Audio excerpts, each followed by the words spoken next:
Y el día de hoy, bueno, pues está acompañándonos nuestro amigo Farid, que ya anda por ahí. Hola, ¿Cómo estás, Farid? hola, buenos días a todas, todos y todes. Ya eres parte del inventario, ¿eh? ¿Cómo están? Qué bonito que estemos todos en este nuevo horario juntos, porque nuevo horario, estrenando horario en el nuevo Becatlón. Ahora los domingos a las 11 de la mañana vamos a estar juntos. Así es, ya a partir de hoy y de los próximos, Farid va a estar domingos 11 de la mañana. Así es.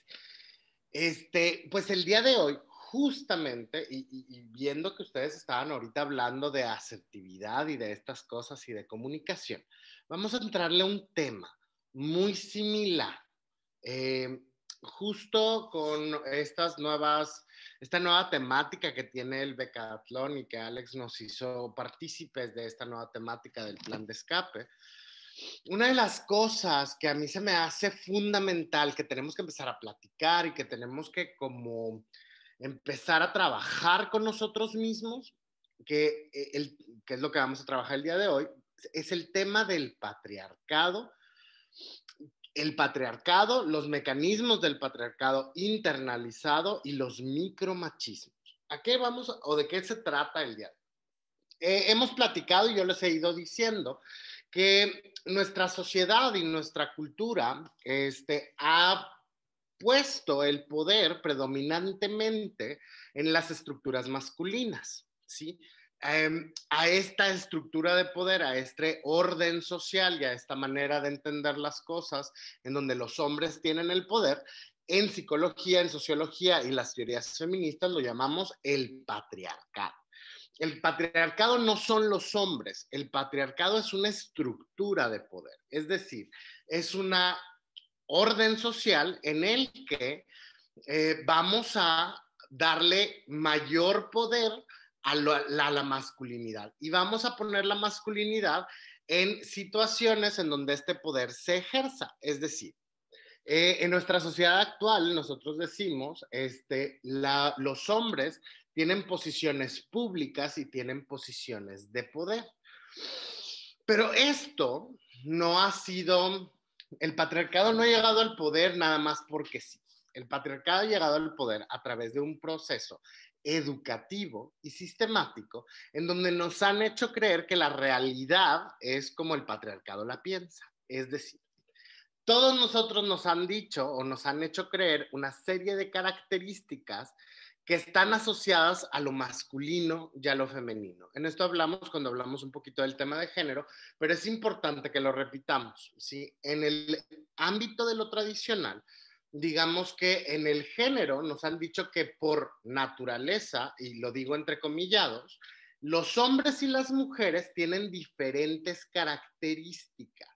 Sí, y no me refiero a las características biológicas. Acuérdense que eso se refiere a lo que nosotros los sexólogos llamamos sexo, las diferencias biológicas entre hombres y mujeres, sino que en el género de lo que se habla es de que hombres y mujeres tenemos diferencias en la manera de en que somos y estas diferencias las hace ser o dicen que son naturales. Les voy a poner un ejemplo. ¿Quién es la persona que puede generar mayor amor para cuidar a una persona? Si yo les pido que cierren sus ojos y digo la palabra enfermería, ¿cuál es la primera imagen que viene a su mente? ¿Qué vino a su mente? Una mujer. Dice por aquí, mamá, dice Ana Zamora. Claro, la primera imagen cuando yo digo la palabra enfermería va a ser una mujer que cuida, ¿sí? No es la de un hombre. Incluso aunque haya hombres enfermeros, tendemos a pensar, por ejemplo, que los hombres son doctores y las mujeres enfermeras. ¿Por qué? Porque en nuestra cultura se ha hecho, se ha pensado que las mujeres tienen el rol del cuidado de los otros, tienen el rol de el proteger a los otros. Desde el momento de la maternidad, desde ahí se naturaliza que todas las mujeres saben cuidar a otro ser humano. Y esto es necesariamente así. Tendríamos que cuestionarlo. ¿Verdaderamente es natural este proceso o es un condicionamiento cultural? Para nosotros, desde las teorías feministas, esto quiere decir un condicionamiento social y cultural. Nos condiciona la educación a que esto es así. ¿Y cómo lo logra? ¿O cuál es el logro que se hace a través de esto? Lo hacen instalando algo interesantísimo. Imagínense que nuestra mente es una computadora y el sistema social lo que hace es empezar a instalarnos programas. Y el programa que nos han instalado, ese programa se llama género, ¿sí? Y en ese género hay como paquetes de programas adentro de ese mismo. Es como si fuera Windows y luego abres el Office. En el Office del género o en el género nosotros vamos a encontrar estas características. A este estilo de mentalidad nosotros le llamamos mentalidad patriarcal. Y la mentalidad patriarcal son todas aquellas creencias que nosotros tenemos instalados sobre la conducta de las mujeres, sobre la conducta de los hombres. Y esto nos va condicionando a lo largo de la vida a tomar ciertos caminos y ciertos pareceres. Les voy a poner un ejemplo. En una historia, en una comedia romántica, que son muy comunes en Hollywood, generalmente, ¿cuál es el papel que llevan las mujeres? Pues generalmente nosotros vamos a encontrar que las mujeres están, uno, esperando el amor, son generalmente personas que están buscando emocionales, son personas que están vinculadas a lo emocional, son personas que están. Y si no es así, la historia se trata de cómo la mujer que se olvidó de lo emocional no está completa, ¿sí? Hasta que llega el príncipe azul y ella se libera de la libertad del trabajo y llega el hombre perfecto y la rescata de ese lugar a llevarla a un lugar maravilloso, ¿no? Esta es una manera de condicionarnos, ¿sí? ¿A qué nos condiciona? Nos condiciona a comportamientos y a entender los estímulos de la realidad de manera distinta. Pero no solo eso, naturaliza conductas. Así como nosotros creemos que todos los niños cuando nacen son heterosexuales, y así nos hace creer la cultura, porque la gran mayoría de la población es heterosexual, supuestamente, así nos hacen creer en estas cuestiones sociales, a que los hombres llevan las riendas, nos dicen por aquí, a que los hombres llevan las riendas de todo. Cuando, por ejemplo, nosotros decimos la palabra presidente, ¿qué es lo primero, la primera imagen que surge en su mente? Un hombre, nos dicen por aquí. ¿Por qué? ¿Por qué cuando hablábamos de cuidado lo primero que vino fue una mujer? ¿Y por qué cuando hablamos del servicio público y de la política lo primero que surge es un hombre? Porque ahí está instalado, así está instalado nuestro programa. Entonces, para nosotros empezar a revertir el sistema patriarcal en el que nosotros estamos sumidos, tenemos que empezar a trabajar con esas programaciones que nosotros traemos instaladas en nuestra mente, porque nos hacen creer que el hombre es el que debe de estar en el poder. Así es. ¿Por qué? Porque hay una idea allá afuera que dice que los hombres somos racionales y las mujeres emocionales. Y si un hombre se acerca o se asemeja a la sensibilidad de una mujer, se va a cuestionar su orientación erótico-afectiva y se va a decir que es gay, o se va a decir que perdió su racionalidad y se volvió una persona emocional. Y una persona emocional, ¿qué características tiene? Una persona emocional tiene falta de control, una persona emocional no puede tomar buenas decisiones, una persona emocional es generalmente demasiado sensible para afrontar cosas difíciles, una persona emocional es débil. Ana Zamora dio justo en la clave, se le etiqueta como débil, como alguien que le falta valor. Y entonces, fíjense lo que entonces la cultura nos está diciendo con respecto al papel que juegan las mujeres, ¿sí? A las mujeres se les asocia con la falta de control, se les asocia con, e incluso está en nuestro lenguaje. ¿Cuántas mujeres yo he escuchado que dicen, ay, perdón, es que andaba emocional? Ay, perdónenme, es que me está bajando. No estoy pensando bien porque me está bajando. ¿A poco no lo han dicho? Dentro del discurso de las mismas mujeres se dice, es que no tomé una buena decisión porque andaba en mis días. Entonces, cuando ando en mis días, ando hormonal, y como ando hormonal, pues se me nubla el poder de razonamiento y entonces no puedo hacer cosas. ¿Sí? O todo me molesta porque ando hormonal. ¿Sí? Estos recursos a los que nosotros llevamos es por las creencias que nosotros mismos tenemos instalados sobre la feminidad y sobre la masculinidad, ¿sí?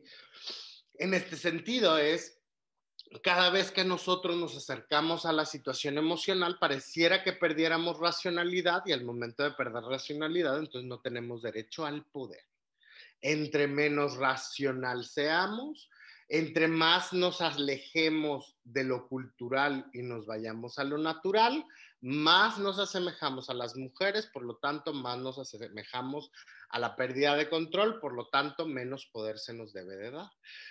Encontramos este discurso, y de verdad se los digo, si pueden investigarlo, chequen las razones por las cuales, una de las razones por las cuales el voto femenino se tardó tanto en llegar.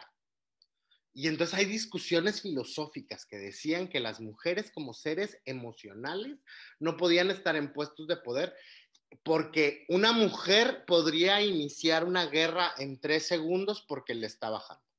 Y esto es algo que realmente, chequen lo que acaba de pasar con Trump, chequen lo que decían los manifestantes de Trump, chequen los carteles que traía el movimiento, la coalición del movimiento por la familia, ¿sí? Y los carteles que decían, ¿y qué es lo que decían esos carteles? ¿Sí? Y decían estas cosas. En el siglo XXI seguían diciendo de una mujer puede iniciar una guerra en 3 minutos porque le está bajando, porque está emocional. Y como está emocional no puede pensar. ¿Sí? Por las hormonas. Cuando la realidad histórica es que todas las guerras del mundo han iniciado por hombres. Todas. Todas las guerras han sido iniciadas por hombres. En la historia no hay una guerra que haya sido iniciada por mujeres. ¿Sí? ¿Por qué? Porque los que han estado en las estructuras de poder han sido los hombres, ¿sí? Pero se sigue manteniendo esta creencia irracional, ¿sí? De que las mujeres no pueden tomar buenas decisiones porque tienen un periodo hormonal en donde un proceso natural biológico se asocia a un estado de locura, ¿sí? Entonces, estas cosas son las cosas que nosotros tenemos que empezar a cuestionar de nuestro día a día y hay que empezar a fijarnos en los discursos que nosotros tenemos con respecto a los fenómenos de la realidad y con respecto a qué decimos, porque donde decimos y lo que decimos en la semántica va construyendo y va reforzando situaciones de la realidad. Obviamente, el patriarcado no está, digamos, no es insensible a la evolución. ¿Sí? Conforme ha habido movimiento de mujeres, el movimiento de liberación femenina de los 60, 70, 80, que en realidad empezó desde los años 40, 50, empezó a avanzar y ha empezado la avanzada de los derechos de la mujer. Las estructuras patriarcales que antes eran tan evidentes, se han ido como desapareciendo. Y entonces decimos, es que ya no hay machismo, es que ya no hay estas cosas. Lo que ha sucedido es que estas estructuras, como nos propone Marina Castañeda en su libro El machismo invisible regresa, es que estas estructuras se han vuelto mucho más sutiles, pero ahí siguen en nuestros discursos, siguen en nuestras prácticas, siguen en la manera en que nosotros pensamos las cosas. Entonces, ahora tenemos que hacer un trabajo mucho más fuerte para empezar a romper con ese machismo invisible y con ese patriarcado invisible que mueve al machismo. ¿sí? Una de las cosas que quiero que se den cuenta es el patriarcado utiliza varios métodos para ejercer el control, ¿sí? Que tienen que ver con la humillación, la acusación, la exposición y el avergonzar. Esos son los 4 mecanismos tradicionales a través de los cuales el patriarcado se ha vuelto fuerte, ¿sí? Son los mecanismos para someter no solamente a las mujeres, sino todo aquello que no fuera los prototipos de la masculinidad. Entonces les voy a hacer un ejemplo. Antes, en la época antigua, cuando una mujer tenía mucho conocimiento, se le acusaba de bruja, ¿sí? Y al momento de ser acusada como bruja, se le ponía sobre su cuerpo una letra, ¿sí? Si ustedes ven la película La Letra Escarlata, van a poder ver esta práctica, ¿sí? Y se le paseaba por el pueblo para que la gente la humillara, ¿sí? Se le exponía a la mujer para que la gente la humillara, le gritara cosas, para que la gente supiera que era una pecadora y que estaba en contra de las leyes de Dios. Después de eso se le sometía a un juicio y generalmente a varios procesos de tortura para que aceptara el hecho de que era una bruja. Y una vez que aceptaba el hecho de que era una bruja, que seguía, pues la mataban. O la ponían en la hoguera, o la hundían en un río, o la cortaban en pedacitos. Entonces, la pregunta es, ¿esto sigue pasando en nuestra época actual? ¿Así bajo este parámetro? Les voy a poner. Hay ahorita un ejemplo magnífico de lo que pasa con estas cosas. Y es lo que sucedió con, creo que se llama Nat Campos. Sí, si no, corríjanme. ¿Si es Nat Campos? Sí. Una youtuber que expone a otro youtuber por el hecho de que tocó su cuerpo sin consentimiento, a través. Entonces ella expone su caso. ¿Qué fue lo primero que empezó a decir? Fíjense en los comentarios. Tú te pusiste ebria junto con él. Por lo tanto, tú te tienes que cuidar. Tú te pusiste en una situación de riesgo. Es que ella también quería, dice, porque luego habló la persona que fue acusada y dijo, es que ella también quería, ¿sí? Es que ella está buscando hacer, ¿por qué no hizo la denuncia en su momento? Ella lo que quiere es fama. Ella lo que quiere es, y entonces volvemos a lo mismo, empieza la ridiculización, empieza el avergonzarla por sus conductas, luego el exponerla como una mujer mala, y luego empieza el proceso de atacarla. Y entonces es la forma en que iban sometiendo a Nat a que nadie le creyera. Y entonces hay una polarización. Ustedes váyanse a Twitter. Twitter es la guerra entre el mundo, es el campo de guerra del mundo cibernético. Y ustedes van a ver las diferentes posiciones que hay entre los que le creen a Nat Campos, entre los que no le creen, entre los que la acusan de que ella tuvo conductas de riesgo, entre los que dicen que no, pero hay todo un proceso y en lo que no estamos tomando en cuenta es en lo que decimos, cómo se siente ella, que hay una persona detrás de la youtuber que imagínense cuánto odio ha recibido, amenazas, ha recibido, creo que le han mandado mensajes de odio, ¿sí? ¿Para qué? Para que retire el video. Lo que quieren es que retire el video y retire la acusación. ¿Les suena? ¿Les suena lo que les acabo de platicar con respecto a la cacería de brujas? ¿Qué ha pasado con el movimiento feminista? ¿Sí? ¿Qué nos dicen sobre el movimiento feminista? Cuando las feministas tomaron las calles o empezaron a tomar las calles, son unas exageradas, eso no existe, lo que hacen está mal, no hay desigualdad, en México no hay desigualdad entre las mujeres y los hombres, eso es mentira, y empezaron todo un movimiento en contra o antifeminista. Incluso llegaron a ver memes en donde se caricaturizaba a las feministas como mujeres gordas, con vello, con máscaras, apestosas, lesbianas. ¿Les suena? ¿Sí? Es el mismo mecanismo del patriarcado. ¿Cómo lo hacemos nosotros en nuestra vida cotidiana? Ahora, ya lo llevamos de la historia a algo público, vamos a llevarlo al ámbito personal. ¿Qué hacemos nosotros? ¿Qué hacemos nosotros cuando surgen problemas y cuando la situación de controversia en nuestra familia tiende a haber una mujer involucrada?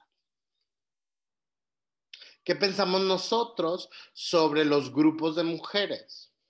¿Sí? Por ejemplo, hay mucha gente que dice esfuerzos como el Decathlon y como cosas así, que son, y que los grupos se vuelven tóxicos. Y habrá quien lo piense. ¿Por qué? Porque son grupos de mujeres, se van a autodestruir entre ellas. Y muchas veces sí pasa. Muchos grupos de mujeres sí pasan por estas crisis. ¿Por qué? Porque la mentalidad patriarcal nos ha llevado a eso, a que las mujeres no se pueden juntar entre ellas. ¿Y cuál es el mecanismo que ha instalado el patriarcado para que las mujeres no puedan convivir entre ellas? La competencia. ¿Sí? El patriarcado, una de las características del patriarcado es la competencia y el consumo. Entonces, les ha enseñado a las mujeres a lo largo, fíjense en las revistas, fíjense en los programas, fíjense en las series. ¿En qué programa o en qué serie los grupos de mujeres no están compitiendo entre ellas? No solamente compiten por el amor y por la atención de otro hombre, sino compiten por quién se ve mejor y quién cumple los mejores estándares de belleza, ¿sí? No nos ponemos de acuerdo, dicen por aquí. Las religiones sí, la religión también es un mecanismo a través, hay religiones muy machistas que nos ayudan a esto. Es injusto, pero nos dicen por aquí, después de lo que vivió, que tenga que pasar por tantos jueces. Así es. En vez de decir, pues te escucho, te entiendo, pero yo no soy la autoridad, pero puedo mostrar empatía. Pero entonces, volvamos a este rollo de la competencia. Entonces, ¿cómo compiten las mujeres entre ellas? ¿Cómo competimos? ¿Quién se ve mejor? ¿Quién se ve más? ¿Quién tiene más? El maquillaje, la ropa, el estatus, con quién estoy casada, con quién no estoy casada, si tengo hijos, si no tengo hijos. Y entonces empezamos a generar como categorías, pero si se fijan, todas estas categorías tienen un sentido de sometimiento. ¿Sí? ¿Con quién estás casada? Señora D. ¿Sí? ¿Se han puesto a pensar lo que quiere decir eso? El señor AD. Nosotros nos estamos poniendo un título. Fíjense, nada más les voy a decir algo. La distinción social entre señorita y señora. ¿Eso existe para los hombres? Para los hombres hay una palabra, señor. Punto. No hay señorito, aunque de repente se usa para decir un señor chiquito, pero aquí hay una diferencia entre señorita y señora. ¿Cuál es la diferencia entre señorita y señora? Señorita quiere decir una persona que no ha perdido ¿qué? Su virginidad. Una persona que no está casada, una persona que no tiene propiedad, que no es de nadie. Y una señora es una persona de categoría. ¿Por qué tiene categoría? Porque le pertenece a un hombre, porque ya es señora de alguien, ¿sí? Porque el hombre es el que le viene a dar sentido y valor a la figura femenina. ¿Se fijan cómo esto sigue en nuestro lenguaje y sigue instalado aquí? Y aunque no sea nuestra creencia, aunque nosotros no lo creamos, cuando a la jovencita le dicen, o cuando a ti te dicen señorita, muchas voltean y dicen, no, no, no, no, no, discúlpame, señora, ¿sí? Porque mi tiempo me ha costado. como si fuera una esclavitud o un, eh, o un proceso a través de, como si estuviera cumpliendo una condena que ya pagué. A ver, porque mi tiempo y mi esfuerzo me ha costado, ¿sí? Entonces es importante que nos demos cuenta cómo estas construcciones internas están constantemente funcionando y están allá afuera y son los mensajes que nos envían. ¿Cuál es la estrategia de mercado de la mayor parte de los productos de mujeres? Te vas a ver mejor que otra, ¿no? Vas a ser la más perra, vas a ser la más bonita, vas a ser la más perfecta. Si tú usas mi producto, vas a ser la más, la más, la más, la más. En comparación con quién, con otras, te vas a distinguir de otra. Y entonces, la pregunta sería, ¿por qué el patriarcado se esfuerza tanto en que las mujeres no se lleven bien entre sí? ¿Se han puesto a pensar en eso? Porque el patriarcado está buscando que las mujeres no se unan. Una por consumismo, pero ¿por qué incidir sobre la competencia entre mujeres? Porque no lo hace tan, o sea, los hombres compiten entre ellos, claro, por supuesto, pero hay cierta hermandad entre los hombres. Porque si se juntan lo que se ha visto, lo que habla la UNESCO, lo que habla la ONU, lo que habla, dice aquí lo que dice María Luisa, porque juntas conquistaríamos el mundo, porque sí, la manera de control del patriarcado se resume en esta idea romana de divide y conquistarás. ¿Sí? Mantener a las mujeres divididas y en competencia entre ellas mismas es lo que hace que las mujeres no se organicen, y entonces si las mujeres no se organizan, no hay fuerza política ni cultural que pueda detener el proceso del patriarcado. Por eso es bien importante que se hable de la sororidad. Esto que hablan las feministas de la sororidad, de entendernos y de hacer estos enlaces, de hermanarnos entre nosotras y entre nosotres, para unirnos a ciertas causas, en dejar de competir y en buscar una comunicación asertiva, una comunicación de aceptación y empatía entre nosotros, en generar comunidades como el Becadatlón. Alex nos puede platicar, y me imagino que mucho, que cuando inició el Becadatlón y todavía ahora, debe de haber fuerzas opositoras a esto. Cuéntanos, me gustaría que me platicaras cuáles han sido las críticas que tú has escuchado de tu proyecto que abarca a muchas mujeres y un proceso de empoderamiento. Pues de entrada, mi expareja que me decía que para qué hacía eso, que era nada más perder el tiempo. Y yo me imagino y he escuchado que muchas de las que han estado aquí es, ¿para qué te metes a eso? ¿No? Y por dentro es porque te va a abrir los ojos, estúpida, ¿Para ¿no?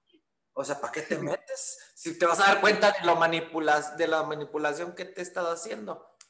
Eso me pasó, o sea, a mí me pasó eso. Y entonces, y la realidad es que mucha gente no entiende qué es lo que se vive aquí adentro. Mucha gente cree que es una cuestión de maquillaje y de cosas bonitas. Pero si vieran el contenido, recibirías una oposición muchísimo más fuerte. Sí, claro. Sí, claro. Claro, porque en el patriarcado no le gustan estas cosas, no les gustan los grupos de mujeres empoderadas, ¿sí? Fíjense ustedes, becadas, la resistencia que se va a empezar a hacer cuando ustedes empiezan el proceso del becadatlón y empezaron a hacer cambios en su vida con las pláticas de psicología, con el ejercicio, empieza a haber un cambio en su cuerpo, empieza a haber un proceso. ¿Qué empezó a pasar a su alrededor? ¿Qué estás haciendo? ¿Por qué? ¿Qué estás viendo?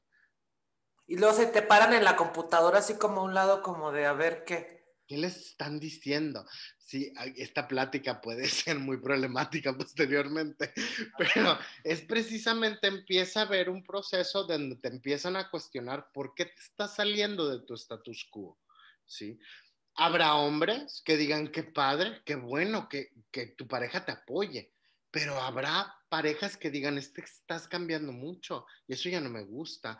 Y habrá grupos de familia y grupos sociales que te digan, eso que estás haciendo a mí no me gusta. ¿Por qué? ¿Por qué estás cambiando? ¿Por qué te estás alocando mucho? De hecho, a las becadas les ha tocado el hate. Entonces ya digo que si no tienen hate, no son becadas, porque dicen las alcahuetas de tus seguidoras. Ajá. Las minimizan a las fanáticas de una secta religiosa. ¿Se fijan? ¿Por qué? Porque hay que decir que eso está mal, porque hay que decir que ese proceso que ustedes están llevando, ¿sí? Está equivocado, porque al patriarcado no le gusta que las mujeres se empoderen y que las personas de la diversidad se empoderen. Muchos comentarios como, ay, tus cosas raras, esas que te gustan, ¿sí? Y ahí va el gaslighting. Ajá, ajá. Esas son las cosas que lo que pretenden hacer es demeritar el esfuerzo. ¿Para qué? Para que tú regreses al lugar en donde estabas. Claro. Porque ahí donde estabas funcionabas bien. ¿Sí? Por aquí nos dicen que nos están lavando el coco. Claro, claro. ¿Sí? Una de las cosas impresionantes de lo que te enfrentas cuando estás trabajando con mujeres y empoderando en este proceso es eso, que hay empieza a haber como una resistencia social a que hagas las cosas y a que muevas las cosas. ¿Por qué? Porque esta es la mirada patriarcal, ¿sí? Entonces, tenemos que empezar a desinstalar en nosotros este proceso que en el 91 se hablaba de micromachismos. Ahorita las mujeres feministas, más que utilizar el término micro, porque es hacerlos chiquitos, le llaman machismos cotidianos. En nuestra vida cotidiana nosotros empezamos a ejercer situaciones de machismo. Hay varios tipos que nosotros podemos como identificar. Por ejemplo, el machismo utilitario, que es, por ejemplo, la distribución de las tareas domésticas y de los cuidados del hogar y de las personas que están inherentemente vinculados a las mujeres. Cuando nosotros pensamos en una persona que nos ayude al quehacer del hogar, ¿en qué persona pensamos? En una mujer. Hay una gran cantidad de mujeres que se dedican a ayudarnos con la limpieza de las casas. ¿Por qué no hay hombres? En Europa y en otros lados del mundo hay hombres que se dedican a eso. ¿Por qué en México está tan asociado con la idea de la mujer? Lo mismo que yo cuestiono con los maestros de kinder, ¿no? Hay maestros buenísimos, hombres, que les encanta la educación inicial, el kinder. Pero los kinders están, o las maternales están llenos de mujeres. ¿Por qué? Porque entonces, si tú ves en el kinder a un hombre que va a recibir a tu infante, ¿qué se te viene a la mente? Lo va a violar, le va a hacer algo, eh, no lo va a saber cuidar, ¿sí? Y entonces, inconscientemente, lo que nosotros proponemos con estas cosas, con esto que traemos interno, es vamos permitiéndole a los hombres que se delegue todo aquello que tiene que ver con el mantenimiento de la casa y con el cuidado del hogar y de otras personas a las mujeres, ¿sí? Y entonces nosotros seguimos escuchando cosas como, es que mi marido me ayuda, ¿sí? Es que mi marido me ayuda un chorro. ¿Cómo? ¿Porque te ayuda en qué? ¿En mantener la casa en el que también vive?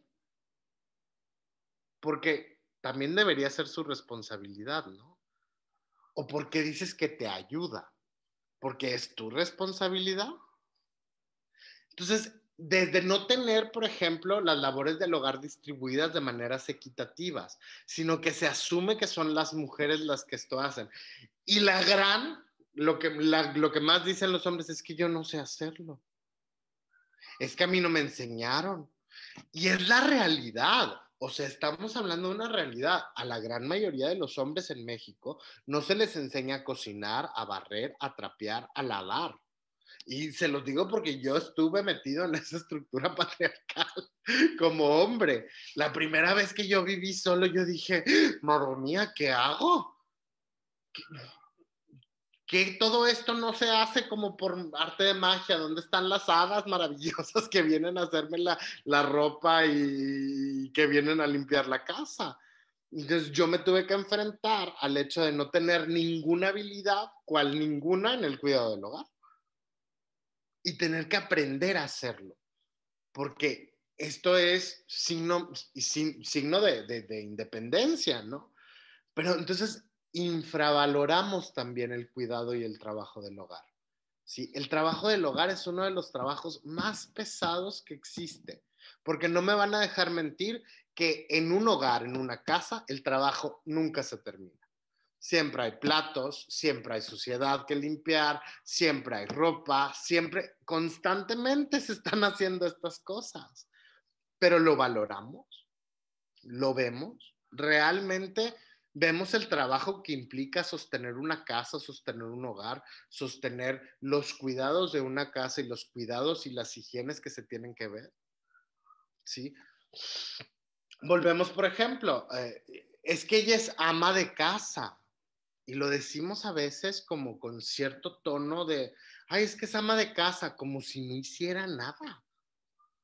Y es lo que yo les pregunto, a ver, ¿aguanta la rutina de una ama de casa? Aguántala de 8 de la mañana a, ¿qué te gusta? 11, 12 de la noche, porque el trabajo de la casa nunca se acaba. La casa son 24 horas. Pero si esto es así, es porque hay una persona que se está encargando del cuidado del hogar. ¿Por qué no dividimos estas opciones? ¿Por qué no empezamos a enseñar a nuestros pares y a nuestros hijos y a las personas que estén involucrados a ser parte de este proceso, ¿sí? Por eso a esto les llamamos micromachismos utilitarios, ¿sí? Porque tienen que ver con las funciones del hogar y tienen que ver con el cuidado de los otros. Ahora tenemos los otros, que son los micromachismos encubiertos, y estos son los que se hacen para provocar culpa y la sensación de que no vales en las mujeres, ¿sí? De aquí vamos a ver cosas como la ridiculización, la humillación, la manipulación emocional, los dobles mensajes, la desautorización, los abusos de confianza, ¿sí? ¿A qué me refiero? Por ejemplo, ay, está bien bonito, qué padre que terminaste tu cursito. Están bien padres tus clasecitas esas a las que vas. Si ven el cursito, las clasecitas, no dije nada feo, no dije nada abiertamente que yo puedo criticar, pero lo minimicé, lo hice chiquito, ¿sí? Tu cursito. Ay, las clasecitas que vas, ay, qué bonito, qué padre, qué bueno que te sirvan tus clasecitas, mi amor. Sí, estamos minimizando. Ay, aquí en qué bonito tu carrito. Ay, tu marido te va a querer mucho porque te compró carro. En, fíjense, y esto pasa también, ¿no? Cuando vayan a un restaurante, ¿a quién se dirige el mesero? Esto es impresionante. ¿A quién se dirige el mesero? Al hombre. ¿A quién le llevan la cuenta? Al hombre. ¿Sí? Inmediatamente al hombre. Y estas son formas de desvalorizar a la persona. Y no nos damos cuenta. Yo sé que los meseros no lo hacen por mala leche ni porque son discriminadores. Pueden ser hasta feministas, pero no se dan cuenta del proceso porque lo tenemos ya integrado y naturalizado. ¿Sí me explico? Es esta mentalidad patriarcal que nosotros traemos instalado, que hacemos cosas inconscientemente que perpetúan estas cosas.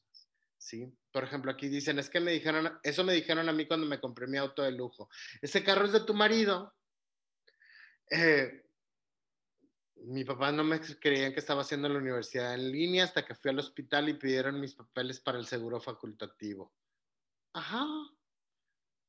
Entonces, en ese sentido, ven cómo podemos, el machismo encubierto, los micromachismos encubiertos o los machismos encubiertos lo que hacen es manipular emocionalmente hacia la culpa, ¿sí?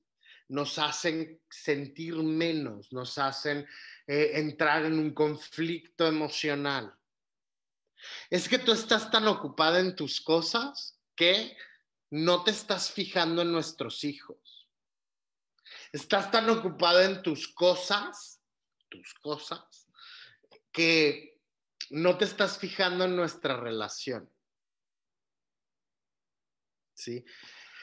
Si ustedes pudieran ver en las novelas románticas, yo hablo mucho de la novela esta de, ¿se acuerdan? No sé si fue de su época, pero sí fue de la mía. ¿Se acuerdan de la película de Twilight, de Crepúsculo? ¿Sí? En donde una chava se enamora perdidamente de un vampiro. ¿Vieron la cantidad de frases que están ahí disfrazadas de romanticismo? En donde hay una en donde ella le dice que, eh, por ejemplo, donde ella está dormida y él la está observando dormida, sin que ella sepa. Y eso se romantiza. Eh, Hay un momento en donde ella le dice que ella decide estar con él y él le dice, solo una persona tonta estaría enamorada de mí, ¿sí? Esta es la manera y estas son las formas en las que encubiertamente te van diciendo que estás mal, ¿sí? Estas son las maneras en las que estos micromachismos se van manifestando y se van haciendo saber. Entonces, la idea es, por ejemplo, si tú tomas la decisión de no tener hijos, inmediatamente, ¿cuál va a ser? La reacción es que eres una persona egoísta. Es que tú no vas a saber la maravilla de ser mamá, ¿sí? Porque una mujer está más plena cuando es mamá. Y estos son discursos que sostenemos cada 10 de mayo. Nosotros vamos sosteniendo estas cosas. Vean de manera muy encubierta, sin que nadie diga nada, que se pone en oferta el 10 de mayo. ¿Qué se pone en oferta? Sartenes, línea blanca, ¿sí? Lo que tiene que ver con lavadoras, sartenes, secadoras, electrodomésticos, utensilios de cocina, todo lo de la limpieza, ¿sí? ¿Qué estamos diciendo? ¿Qué estamos diciendo con respecto a las mujeres? ¿Sí? Esto de la fertilidad, que aquí están hablando también en el chat, ¿no? De qué te sirve la matriz si no es para tener hijos. Y antes se decía, y esto es real, ¿eh? Algunos doctores y ginecólogos todavía lo dicen, matriz que no da hijos va a dar cáncer, ¿sí? Y entonces, un matrimonio es para procrear, ¿sí? Hay religiones que todavía siguen sosteniendo que el voto matrimonial es para procrear hijos y que por eso el matrimonio no debe de ser dado a diferentes orientaciones sexuales que no puedan tener hijos, porque la finalidad del matrimonio es perpetuar a la especie. Sí, esto lo manejan varias religiones, no nada más una, ¿no? Cuando decides no poder cuidar a alguien, no nada más es cuando no decides eh, no tener hijos, sino también cuando no puedes cuidar a alguien. Se espera que las mujeres hagan el sacrificio de salirse de trabajar, de dejar sus sueños, de poner en pausa sus cosas, porque hay alguien que las necesita. Y pareciera que ese es el deber de las mujeres. Y esto es bien interesante porque hablando de procesos como por ejemplo en el COVID-19, esto es una de las cosas que ha pasado, se empiezan a enfermar las personas mayores y el peso que ha recaído sobre las mujeres como cuidadoras primarias y principales de los sistemas familiares es impresionante. ¿Sí? ¿Por qué? Porque el sistema familiar empieza a esperar que las mujeres de las casas sean las que atiendan a los enfermos. Entonces, en una pandemia como la de ahora, le vamos a agregar el estrés, le vamos a agregar el trabajo de home office, le vamos a agregar el tener que cuidar a personas enfermas. ¿Sí? Y si no lo cuidas bien o si se enfermaron, es culpa ¿de quién? Simplemente de manera muy llana y así muy particular, el cuidado de las personas de la tercera edad generalmente en México, ¿a quién recae? Sí. Es una bendición que te nazcan hijas porque entonces ya tienes quien te cuide cuando estés enfermo. O es una bendición, como varias personas han experimentado de la diversidad sexual. Ay, qué bueno que te salió así, él te va a cuidar toda la vida. ¿Sí? Entonces es bien interesante cómo estos procesos encubiertos del machismo van hacia eso y cómo en los discursos de las personas, sobre todo estos micromachismos se van manifestando, sobre todo en lo que tiene que ver con mujeres que empiezan a romper el molde, que empiezan a salirse de estos ideales. Si tú vas por tus sueños, te dicen que eres una mala hija. Si te vistes de una tal o cual manera, te dicen cosas. Ay, ese vestido se te ve súper, ay, te ves súper fácil, te ves como una cualquiera. Eso se te ve mal, ¿sí? Tú no tienes el cuerpo para ponerte eso, ¿sí? Ese color de pelo no te va, no va con tus facciones. ¿Sí me explico? Son maneras de una forma muy sutil. Yo te lo digo por tu bien. Yo te lo digo porque de mí no se van a estar riendo. Yo te lo digo porque yo no quiero que se rían de ti allá afuera. Yo te lo digo para que no te humillen. ¿Sí me explico? Esas son los machismos encubiertos de los que nosotros estamos hablando, que está ahí, ¿no? También vamos a encontrar estas dos cosas muy famosas en este estilo de machismos, como es el mansplaining y el manspreading, ¿no?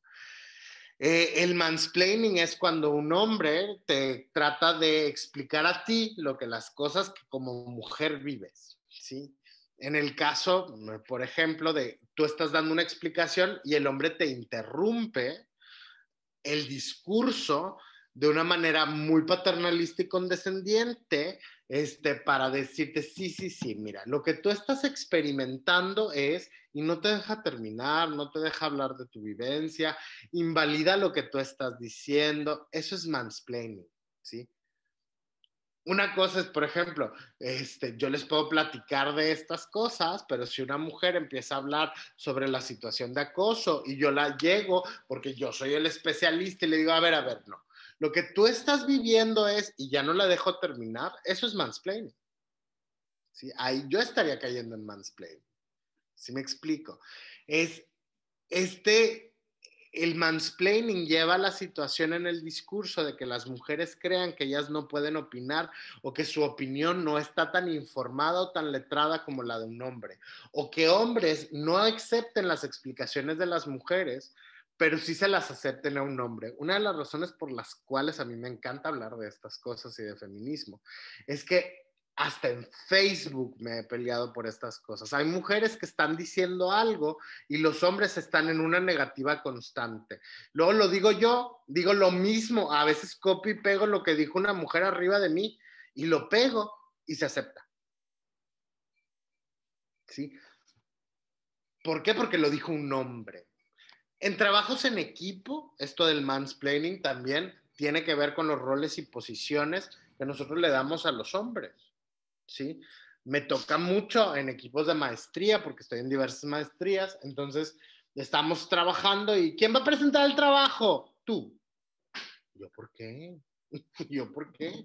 Es que tú eres el hombre, tú explícalo, tú dilo, tú ponlo, tú exponlo, tú.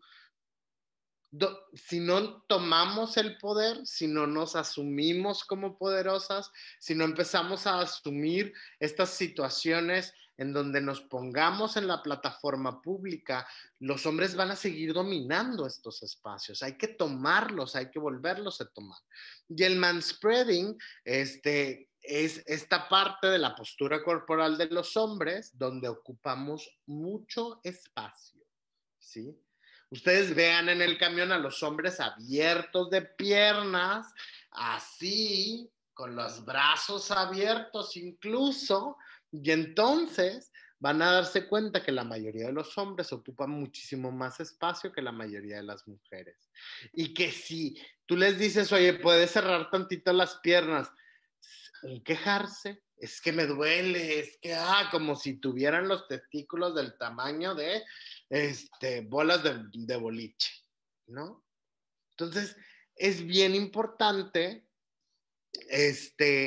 que nos vayamos dando cuenta de estas cosas. Y si esto pasa en casa, hay que empezar a corregir, ¿sí? Hay que empezar a darnos cuenta de estas cosas. El que le digamos, por ejemplo, a hombres, no les decimos nada sobre cómo se sienten, pero a las mujeres sí, mijita, cierra las piernas, mijita, cruza la pierna, no te ves bien sentada, sí, mijita. Sí, lo que les estamos diciendo a las mujeres es no ocupen espacio, no ocupen espacio. No, el espacio no es tuyo para ocupar, el espacio es de los hombres, ¿sí? Esto es lo que estamos diciendo de manera inconsciente, por eso es simbólico todo esto y es importante que lo empecemos a revertir, ¿sí? Hay otro micromachismo del que podemos hablar, que se le llama micromachismo de crisis. Y entonces es cada vez que una mujer adquiere mayor poder en su vida o obtiene algún tipo de éxito, hay una conducta o una actitud tóxica o hay un apoyo no real o hay un distanciamiento o hay un victimismo con el fin de culpabilizarla, ¿sí? Te aumentaron de horas en el trabajo. Sí, claro, pues sí, o sea, menos nos vas a atender, menos vas a atender menos vas a atender a, ¿sí? Si se fijan en estos procesos, cada vez que tú tienes un éxito, me fue súper bien, ay, qué bueno. Sí, ahora más te vas a ocupar en esas cosas y más vas a desatender a, ay, es que a ti te va tan bien, tienes tanta estrella y yo estoy tan mal. Y entonces inmediatamente esto apela al instinto cultural del cuidado y es de, ya no le voy a decir que me está yendo bien en el trabajo, ya no le voy a decir que tengo un éxito, ya no le voy a decir porque entonces se va a sentir mal y lo estoy haciendo sentir menos y si yo lo hago sentir menos, entonces entramos como en estas cosas, ¿no? Por aquí nos dicen, a mí el doctor al comentarle que no veía gran cambio me minimizó mi comentario y me dijo que exagerada que él veía un gran cambio. Después de todo lo que pasó, pues no estoy loca, es lo que veo. Claro, sí, claro. Los médicos tienden a tener muchos machismos internalizados, lamento decirles, y muchas profesiones los tienen como muy integrados a su proceso profesional. ¿Sí? Hay una parte en donde hay escuelas de pensamiento dentro de la salud en las que dicen el paciente no sabe, el paciente no sabe, el que sabe eres tú. Tú le tienes que explicar al paciente. Espérame, pues si el paciente es al que le está pasando. Nosotros le explicamos el proceso para que lo pueda entender el paciente, pero pues si le duele, le duele. Si no ve cambios, pues no ve cambios. Sí, hay que explicarle por qué no ve cambios, por qué le duele, para que pueda entender cómo funciona su organismo. Sino desde el yo soy la persona que dictamina lo que es y no es en tu cuerpo, ¿sí? Pero volvemos a esto, ¿no? Este micromachismo de la crisis es siempre va a haber un problema cuando a ti te vaya bien o cuando tú tengas un éxito o cuando tú tengas un logro, va a haber un problema en la casa. Y esto lo que hace es nos llena de culpa y a las mujeres las llena de culpa y a las personas de la diversidad sexual que también están ahí integradas en el machismo y en el sometimiento del machismo, nos llena de culpa. Ay, "Uy, ya lo dije, ya lo hice, uy". O, ten mucho cuidado con eso que estás haciendo, ¿eh?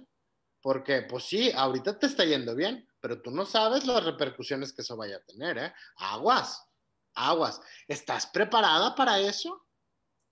¿Estás preparada para ser una persona pública? ¿Estás preparada para ese puesto? No, lo que tu jefe quiere de seguro es tener un encuentro sexual contigo. O incluso cuando vemos a mujeres avanzando en nuestras empresas, ¿no? Ay, claro, pues ella logró eso, pues claro, como se la vive con el jefe, de seguro le dio algo al jefe para que la promocione. ¿Sí se fijan? Estos micromachismos que nosotros vamos como perpetuando. Por ejemplo, aquí me preguntan, ¿cómo diferencias machismo del narcisismo? El narcisismo tiene que ver conmigo, con yo soy mejor que todos los demás. Y el machismo tiene que ver en los hombres como especie son mejores y están más sujetos al poder que las mujeres. Y las mujeres tienen otras obligaciones secundarias de apoyo, roles de soporte que les están dando. Hay machistas narcisistas, sí, claro, por supuesto. Sí, porque yo soy hombre, yo merezco. Yo tengo el poder, yo me la sé de todas, todas. ¿Ok?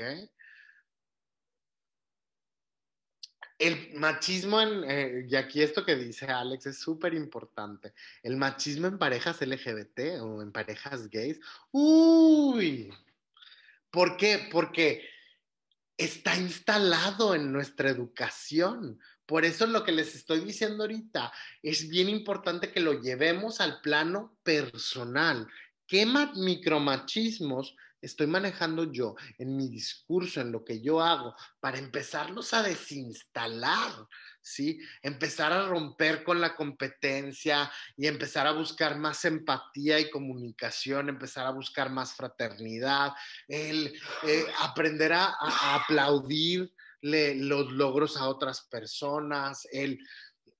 Estas cosas son las que van desinstalando estas ideas patriarcales que después nos llevan al machismo. Acuérdense, el patriarcado es el sistema sociocultural que tiene como mecanismo el machismo.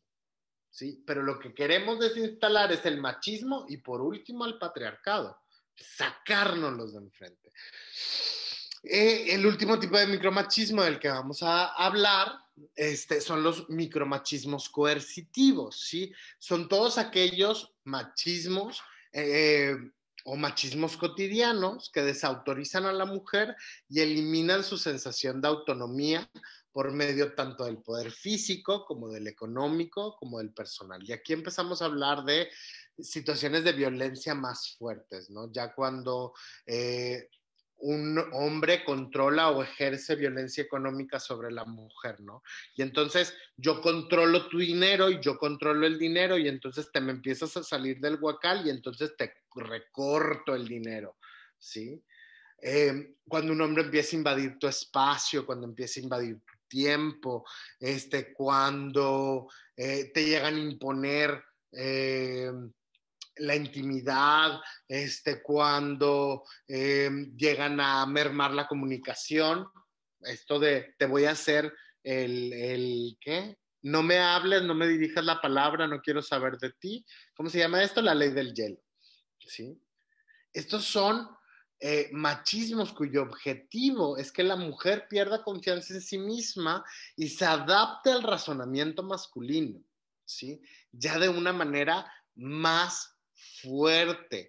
Piropear a una mujer, por ejemplo, desconocida en un lugar público para que te ponga celosa. Otro de esto es la crítica de mujeres hacia otras mujeres por llevar comportamientos no comunes o que no están de acuerdo a su rol, ¿no? Ay, ya viste, qué fea se ve no sé quién que hace tal cosa, ¿no? Eh, el criticar la manera de vestir de alguien que es madre o que ejerce su rol de maternidad, y cuestionar por qué lo hace, por qué no lo hace, el cuestionar las salidas, el llegar de mal humor a la casa y no querer hablar o exigir que haya ciertas cosas hechas, ¿sí me explico? Estas cosas son estos micromachismos coercitivos que lo que te hacen es quitarte el poder y someterte, quitarte y someterte. Generalmente los micromachismos coercitivos son más visibles porque se asemejan más a lo que nosotros entendemos por violencia, ¿sí? Entonces, estas son algunas cosas. Y, por ejemplo, ahorita que hablaron de comunicación asertiva, es bien interesante porque hay mucha de la comunicación que no es asertiva, que es machista, ¿sí? Que tiene componentes de este machismo, que tiene componentes de este machismo coercitivo, de esta manera de cómo podemos encontrarnos entre los diversos géneros, y entonces implementan estas situaciones, ¿no? Mi ex, por ejemplo, aquí nos dicen, mi ex se molestó cuando yo gané más dinero, y el psicópata, ¿qué diferencia tiene del machista o el narcisista? La psicopatía es un trastorno, ¿sí? El machismo, como tal, es un modelo educativo, ¿sí? No tenemos el trastorno machista de la personalidad, sí, pero sí podemos hablar de que nuestro entorno y nuestra cultura tiene una educación machista. Si a esta mentalidad normal, ¿sí? Porque es lo que normalmente se cosecha en nuestra sociedad, si a esto le agrego un trastorno como el narcisismo o como la psicopatía o los trastornos psicopáticos, entonces se hace una bomba, ¿sí? ¿Por qué? Porque además de estos pensamientos de desigualdad de poder, pues va a haber otra serie de situaciones, va a haber otra serie de implicaciones, ya dependiendo de las características que engloben al trastorno psicológico como tal, ¿sí? Pero puede ser que yo tenga todas las características, o sea, que tenga el trastorno y además esté encubierto de machismo, ¿sí? Tenga esta situación machista engreída a mí y que sea desde ahí del que yo estoy hablando. El machismo se revierte a través de la educación y a través de, primero, desinstalarnos nosotros esta manera de pensar. Yo les digo, una vez que te pones los lentes del género, empiezas a ver el género en todas partes. Una vez que ves el patriarcado, ves su cabeza en todas partes la ves.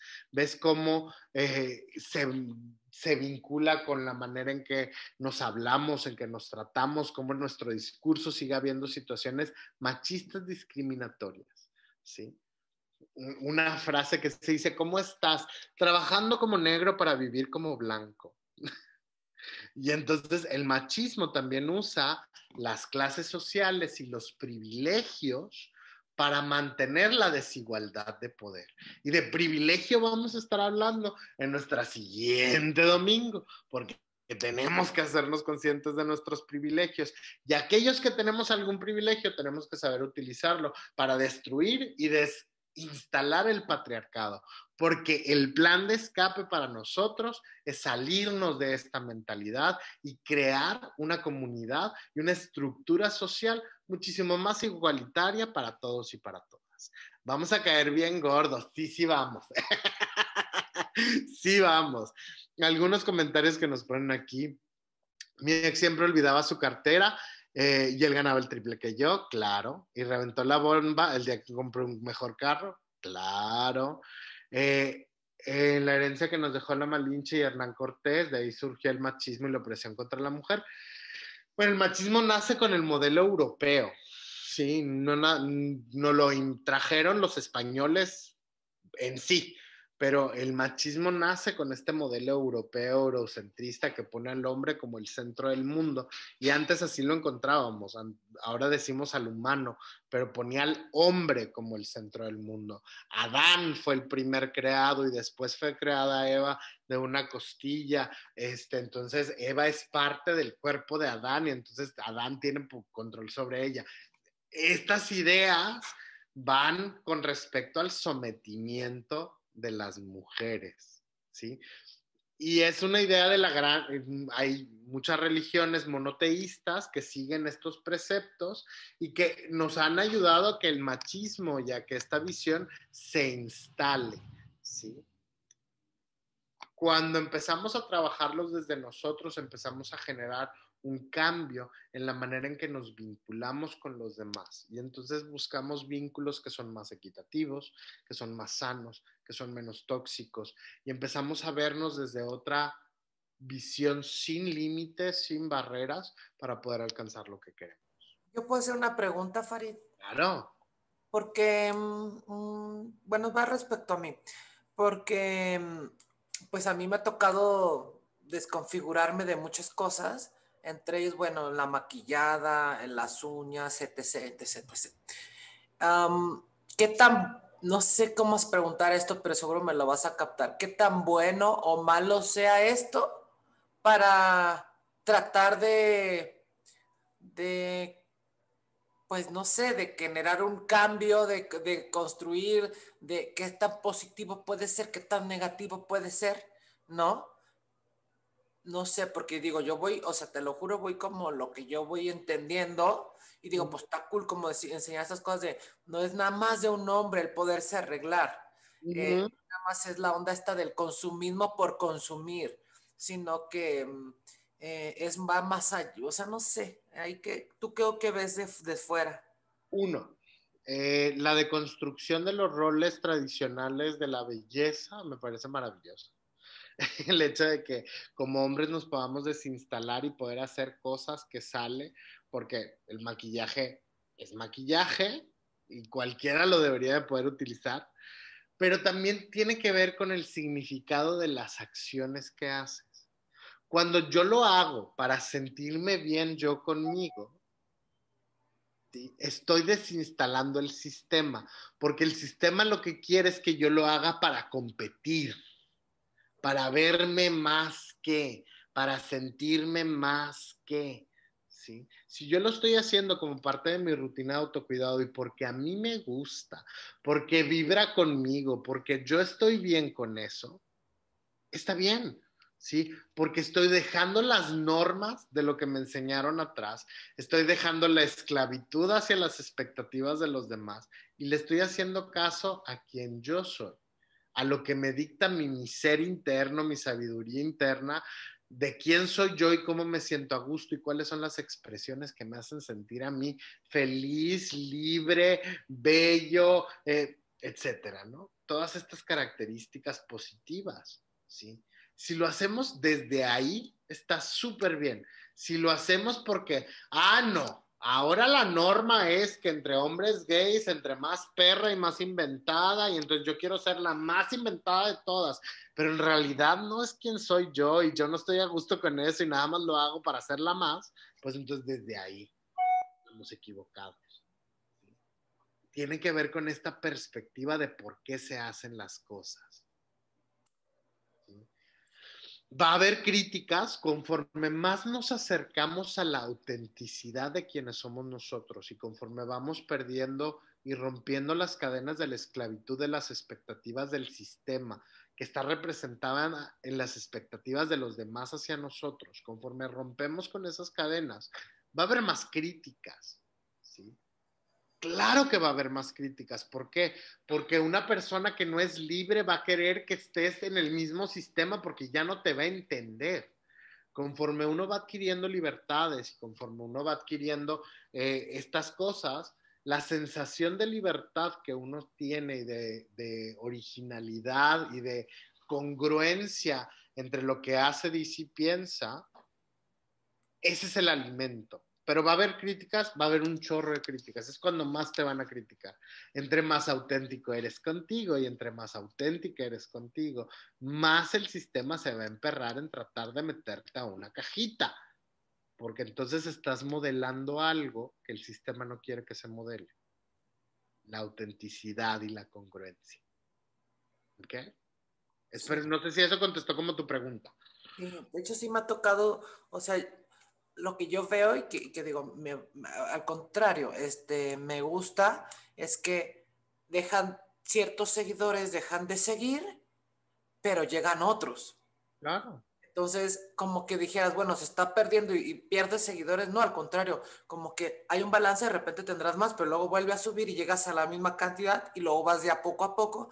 Pero me gusta, y yo en cuestión de redes sociales te voy a decir qué es lo que veo. prácticamente también lo vemos en la manera de hacer colaboraciones. Tienes que hacer aparte te lo exigen, haz colaboración con, es que tienes que hacer, es que para subir tienes que, y sientes esa presión que es más y más y más, y yo digo, ¿en qué momento? Entonces Ajá. dije, ya este año no quiero hacer colaboración, no quiero hacer por hacer, porque luego cuando salgan los pedos, pues ya fuiste partícipe indirectamente de una conducta. Ya lo fui mucho tiempo, quiero como darme esa oportunidad de empezar a trabajar diferente. Y eso es lo que yo noto que pasa con todo este sistema, hasta en redes sociales, ¿no? Es que tienes que hacer para que subas y yo, pues no, o sea, yo quiero la calidad del contenido y de los seguidores, por supuesto. Ajá.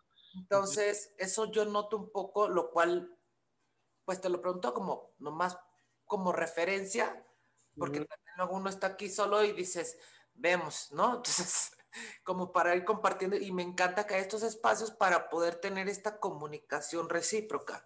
Claro, y es bien importante porque es que tienes que hacer colaboración, y seguro te lo dicen, tienes que hacer colaboración con tal, y tienes que hacer colaboración con tal. Exacto.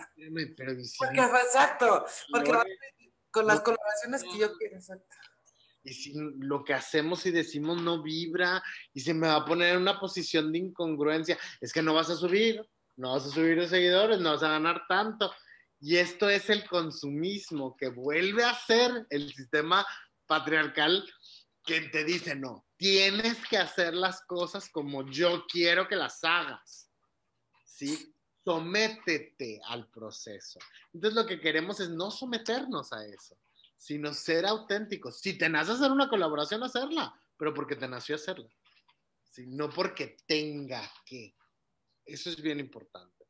Por aquí nos preguntan, mi ex me decía que me necesitaba de tiempo completo, que lo buscara cada rato y eso no me parecía, ¿estoy mal? No. ¿Por quién tiene 24 horas para estárselas dando a otra persona? Hay momentos en los que uno se ocupa y eso no quiere decir que no te quiera y eso no quiere decir que no te ame. Pero si yo te exijo que estés, es un mecanismo de control. ¿Sí? Quiero que estés conmigo. Y es una de las cosas cuando hablamos de ahora de la violencia digital,